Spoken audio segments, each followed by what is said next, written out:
मुख्यमंत्री को जो देश राज्य के मालिक हैं, राज्य के मुख्यमंत्री हैं, वो जितने जो नौकरशाह हैं उससे ऊपर हैं, इनके बगैर पता नहीं हिल सकता है जी। और उसके सामने गिड़गिड़ा रहे हैं जी। तो ये बहुत ही दुर्भाग्यपूर्ण है। जहाँ नौकरशाह का मनोबल इतना बढ़ गया, लुटेरा सब है जी। सब पैसा लूटने में लगा हुआ है और उसके सामने जिसको कार्रवाई करना है वो हाथ जोड़ रहे हैं। पदाधिकारी को प्राइम चीफ मिनिस्टर से डर नहीं रहेगा तो काम करेगा। पनोरमा ग्रुप, जो सोचता है वो करता है। आपके अपने सपनों का आशियाना। नमस्कार, भारत लाइव देख रहे हैं आप। मैं वेद सिंह। कल ही पटना मरीन ड्राइव का तीसरा फेज का उद्घाटन होता है। उस दरमियान वहां पे बिहार के मुख्यमंत्री नीतीश कुमार जी मौजूद होते हैं, कार्यक्रम होता है, वहां पे दोनों डिप्टी सीएम भी मौजूद होते हैं। लेकिन वहां पे एक जो घटना है वो घटती है। मैं घटना इसलिए कह रहा हूँ क्योंकि लगातार नीतीश कुमार जी के द्वारा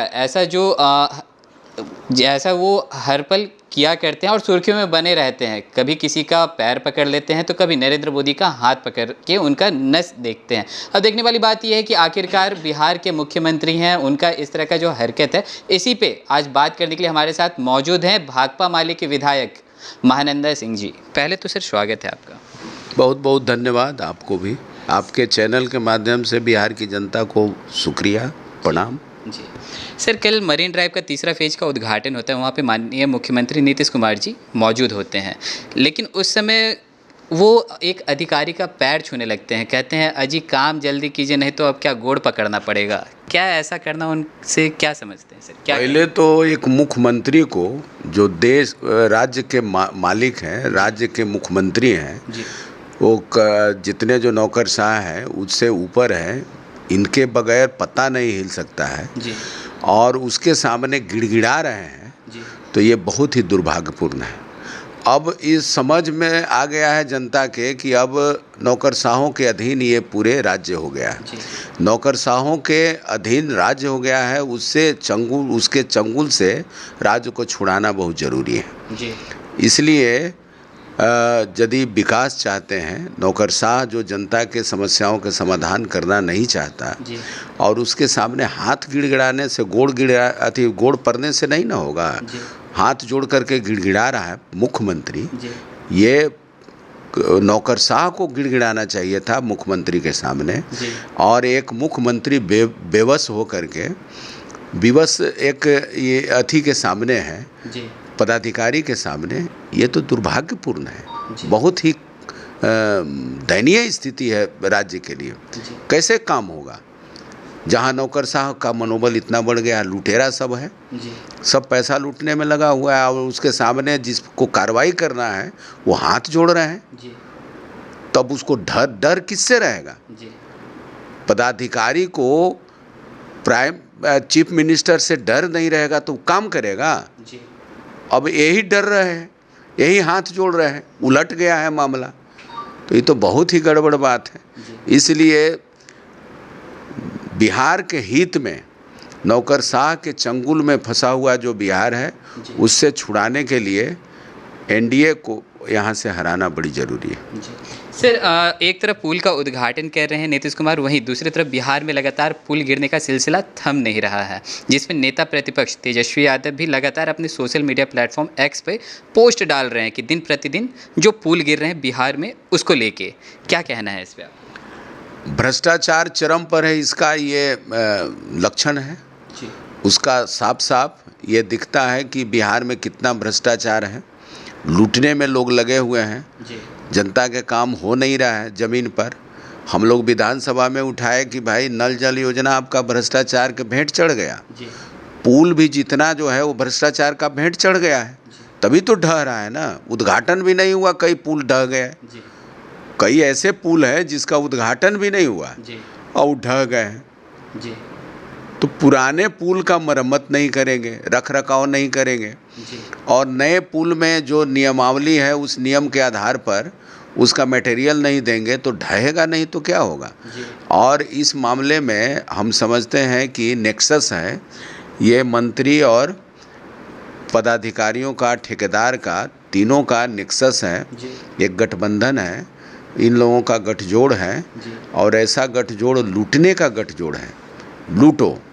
और लूटने का गठजोड़ रहने के कारण तो गुणवत्ता के मामले में गड़बड़ होगा ही। इसलिए अब एक एक पोल, जब से जहाँ जहाँ बीजेपी की सरकार रही है, बीजेपी की सरकार घुसते ही और चोरी और डकैती से लेकर के लूटपाट और सब लीक, पेपर लीक, पुल लीक, काका लीक, सरकार लीक। अब सरकारें लीक है ना, जो हाथ जोड़ के गिड़गिड़ा रहे हैं, ये सरकार के लीक होने का ही प्रमाण है ना, जहाँ पदाधिकारी के सामने गिड़गिड़ा रहे हैं। इसलिए भाजपा जहाँ जिस सरकार में है वहाँ भ्रष्टाचार चरम पर है। और इसलिए चरम पर है कि भाजपा वालों का ये भाजपा वाले लोग आश्वस्त हैं कि कोई कार्रवाई तो होना नहीं है, कोई जांच होना नहीं है, कोई जेल जाना नहीं है, बल्कि विपक्ष वाले पर यदि कार्रवाई होती है, भ्रष्टाचार का आरोप लगते हैं और वो भाजपा में चले जाते हैं तो उनके सारे आरोप खत्म हो जाते हैं। तो भाजपा में जो है उन पर आरोप लगने का सवाल नहीं है, विपक्ष में जो आरोप लगे हैं उधर चल जाएंगे तो सारे आरोप खत्म। तो जहाँ ऐसा समुद्र है, जहाँ भ्रष्टाचार डुबकी लगाइए, गंगा है जहाँ डुबकी लगाइए और पवित्र होकर निकलिए भाजपा, तो ये समझ लीजिए कि उसमें ऐसा होना ही है। पुल गिरेगा, भवन गिरेगा, सड़क ढह जा रहा है। देख रहे हैं ना उत्तर प्रदेश का क्या हाल है। उत्तर प्रदेश में जितना जो ये हुआ उससे आपको तो स्पष्ट हो गया कि भाजपा के राज में कितना लूट चरम पर है। लेकिन सर, बिहार सरकार के मंत्री अशोक चौधरी जी से जब पूछा गया इसके बारे में तो वो कहें कि अभी हमारे हिस्से में ये जो विभाग है बस 1 से 2 महीने पहले ही मिला है, इससे पहले तो तेजस्वी यादव जी के पास 18 महीना जी 18 महीना के पहले जितना भी ये 20 साल का जो विभाग है ये जदयू के ही हिस्से में रहा है जी जदयू के ही हिस्से में रहा है।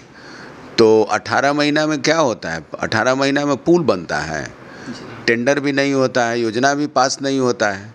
ये गलत बोल रहे हैं जी। मैं समझता हूँ कि इसका समीक्षा करना चाहिए, ईमानदारी से समीक्षा करना चाहिए। पहले तो बीमारी पकड़िए, बीमारी को स्वीकार करिए कि हाँ ये गलती हुई है। ईमानदारी से बीमारी जब पकड़ लीजिएगा, इसको स्वीकार करिएगा, तभी ही इलाज बढ़िया से होगा। तो आप स्वीकार करने को तैयार नहीं हैं, तो यहीं से तो साफ पता चल रहा है कि आप मामला को लिपापोती करना चाहते हैं, आप इसको हल करना नहीं चाहते हैं।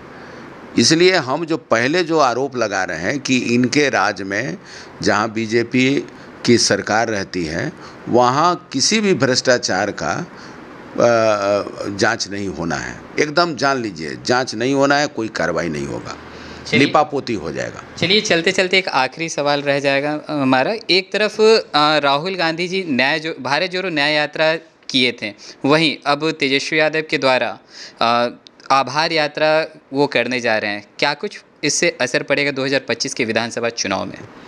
जनता के बीच जाने से ही तो पता चलता है ना, जनता की समस्या जाने, नेता प्रतिपक्ष को जनता के समस्या जानेंगे तो सदन में या जनता के सवाल को हल करने में सहूलियत होगी। हम लोग भी अभियान चलाएंगे और सरकार ने जो वादा किया था, जो महागठबंधन की सरकार बनी थी और उस समय जातीय जनगणना हुआ था, आर्थिक सर्वेक्षण हुआ था, जिसमें 94 लाख लोग, जो 6000 आमदनी वाले लोग थे, झुग्गी झुपड़ी वाले लोग भी हैं, बहुत भारी संख्या में लोग हैं। तो कम आमदनी वाले लोग जो है, गरीबी रेखा से नीचे रहने वाले लोग, उसको समझ लीजिए कि 6000 आमदनी है एक परिवार के, तो उस महीना में वो कितना है, बहुत कम है। उनका क्या जीवन स्तर होगा, उसी में दवा दारू से लेकर के सारा चीज़ वो चलाना पड़ेगा, तो कितना दिक्कत होगा। तो सरकार ने वादा किया था कि उनका आर्थिक सहायता के रूप में, सहयोग के रूप में वे उनको सेल्फ खड़ा करने के लिए 2 लाख रुपए का सरकार सहायता राशि देगी। तो वादा किए थे, अब तो डबल इंजन की सरकार हो गई है, ऊपर भी इन्हीं की सरकार है और इन्हीं के प्रभावकारी अब हो गए हैं उस सरकार में, केंद्र सरकार में। तो अब वहाँ से पैसा लावे और जो सबसे गरीब लोग हैं, 6000 से कम आमदनी वाले, उन लोगों को जीवन स्तर ऊंचा उठाने के लिए 2 लाख दें। ये वादा निभाने के लिए हम लोग भी जनता के बीच जाएंगे और जनता के जो सवाल हैं, राशन का सवाल है, पक्का मकान का सवाल है, पर्चा का सवाल है। बहुत सारे लोग बसे हुए हैं बरसों से, 100 बरस से भी बसे हुए हैं, उसको नोटिस भेज करके अब जो है ना, सरकार सामंतों के पक्ष में जो नौकरशाह के अधीन हो जाएगा तो यही ना करेगा। सामंतों के पक्ष में मनमानी चल रहा है, गरीबों को उजाड़ देने का, फुटपाथ पर जो दुकान देते हैं, जिनका रोजी रोटी चलता है, उनको उजाड़ देने का, ये सब जो चल रहा है उसके खिलाफ हम लोग भी जनता के बीच जाकर मुहिम चलाएंगे। तेजस्वी जी भी चला रहे हैं, ये अच्छी बात है। जनता के सवाल से रूबरू होना चाहिए और ये बहुत ही बेहतर कारगर होगा। बहुत बहुत धन्यवाद। तो जैसा कि भी आपने सुना कि हमारे साथ मौजूद थे भाकपा माले के विधायक महानंदा सिंह जी। इनका कहना था कि जब हम इनसे सवाल पूछे कि कल जो मुख्यमंत्री नीतीश कुमार जी के द्वारा जो पैर छूने का जो वहाँ से सिलसिला देखा गया, तो उस पर इन्होंने कहा कि वो एक माननीय एक गणिमा पद पे बैठे हुए, उनके तरफ से ऐसा जो हरकत है ऐसा नहीं शोभेमान है। जब अधिकारी उनका नहीं सुन रहे हैं तो उनको पैर छूने पड़ रहे हैं। आखिरकार इसके पीछे बात क्या है? तो देखने वाली बात यह है कि अब आगे क्या कुछ निकलकर सामने आएगा। तब तक के लिए और भी ऐसे तमाम खबरों का सिलसिला इसी प्रकार बना रहेगा भारत लाइव पे। अपनी प्रतिक्रिया को हमारे कमेंट बॉक्स में जरूर साझा करें। धन्यवाद। पनोरमा ग्रुप, जो सोचता है वो करता है। अगर ये वीडियो पसंद आई और वह बिहार के राजनीति और बिहारियत से सरोकार रखेनी तो सब्सक्राइब बटन दबा के चैनल के सब्सक्राइब कर ली। ओजे एगो घंटी बा, ओकरा बटन दबा देला से कुल सटीक और मारक खबर रुआ मुफ्त में मिल जाई। अगर रुआ पत्रकारिता के हमनी के नया प्रयोग में सहयोग कर चाहतानी तो ज्वाइन बटन दबा दी। पेटीएम नंबर नोट कर ली 9386816700। धन्यवाद।